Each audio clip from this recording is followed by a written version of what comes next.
Je vais vous montrer comment faire de la dorure à chaud avec la machine Glimmer de Spellbinders. On va aussi utiliser la machine de découpe. Si vous désirez offrir une carte de Noël ou apprendre avec ce tutoriel, vous êtes à la bonne place. Allons-y!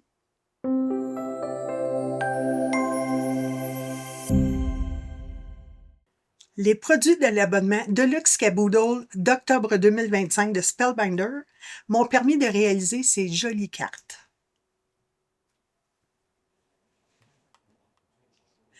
Nous verrons deux de ces cartes dans de prochaines vidéos. Laissez-moi vous présenter les produits de cet abonnement. Voici les produits de l'abonnement Deluxe Caboodle de Spellbinders pour le mois d'octobre. Un seau avec une poudre argentée, la matrice bonus du mois, une plaque Glimmer que vous voyez sur la droite, le tampon avec la matrice de coupe assortie, le kit de pochoir pour réaliser un bonhomme de neige, la plaque Better Press avec de petits bonhommes de neige, la matrice avec broderie avec un renne et un bonbon, le petit kit de matrice avec des personnages, le grand kit de matrice avec une fenêtre en baie, un dossier de gaufrage avec un motif de feuillage d'hiver, un dossier de gaufrage 3D avec un motif de briques, un rouleau de papier à dorure Polished Brass. Je commence par réaliser le fond du décor de la carte à l'aide de la plaque Glimmer et du papier à dorure Rainbow. Vous remarquerez que ma plaque est colorée.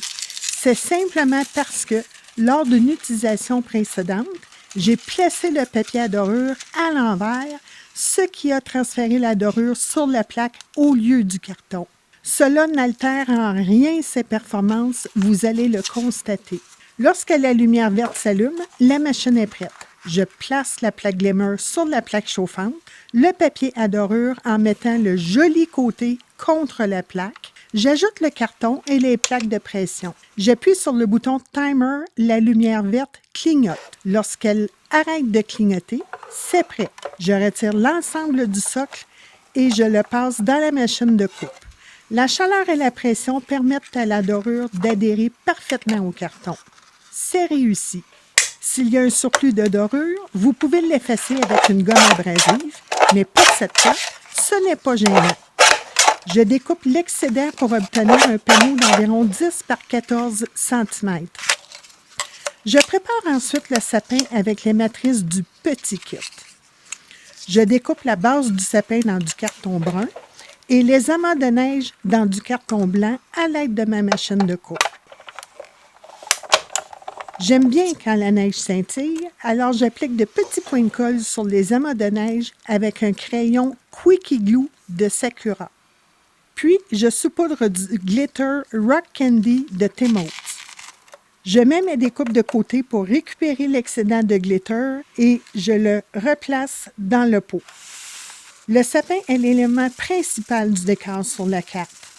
Pour lui donner de l'intérêt, je réalise un dégradé de 2 teintes de vert sur du carton blanc.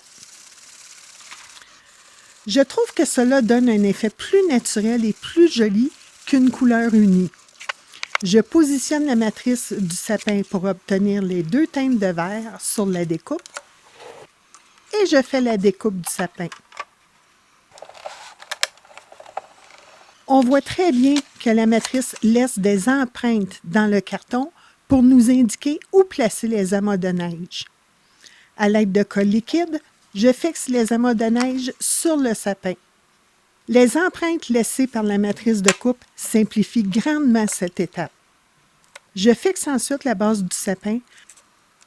Je fixe ensuite le panneau avec la dorure sur un carton miroir d'environ 10,5 par 15,5 cm en laissant une bordure de 1,5 cm sur les côtés et le haut du carton miroir. Je fixe le décor sur un carton bleu foncé d'environ 13 par 18 cm avec du ruban mousse pour donner du relief à la création, en prenant soin de bien le centrer. On voit bien ici que le panneau avec la dorure est trop court. On va voir cela à la prochaine étape. Je fixe le tout sur une base de carte aux mêmes dimensions. Voici une astuce pour adapter le fond à la taille de la carte. Je découpe un morceau de carton blanc pour créer un banc de neige de la même largeur que le fond. Vous pouvez ajuster la hauteur selon vos envies. J'ajoute de l'encre bleu pâle à la base pour plus de contraste. Puis je colle le banc de neige en laissant une bordure de 0,5 cm sur le bas du carton miroir. J'ajoute des points mousse au sapin et un peu d'encre sur le banc de neige à l'endroit où il sera posé pour l'intégrer au décor. Je fixe le sapin et j'ajuste l'ombrage pour un effet fondu sous le sapin. Je vous invite à vous abonner à ma chaîne pour voir mes prochaines vidéos. Pour le souhait, j'utilise le Joyeux Noël de la plaque Better Press Sentiment français de Spellbinders avec de l'encre noire. Je colle le souhait sur la carte et voilà, une carte festive et colorée, parfaite pour les fêtes. Si vous avez apprécié, je vous invite à cliquer sur une des vignettes pour voir d'autres vidéos. Merci, à la prochaine. Vous n'avez pas encore cliqué sur une des vignettes?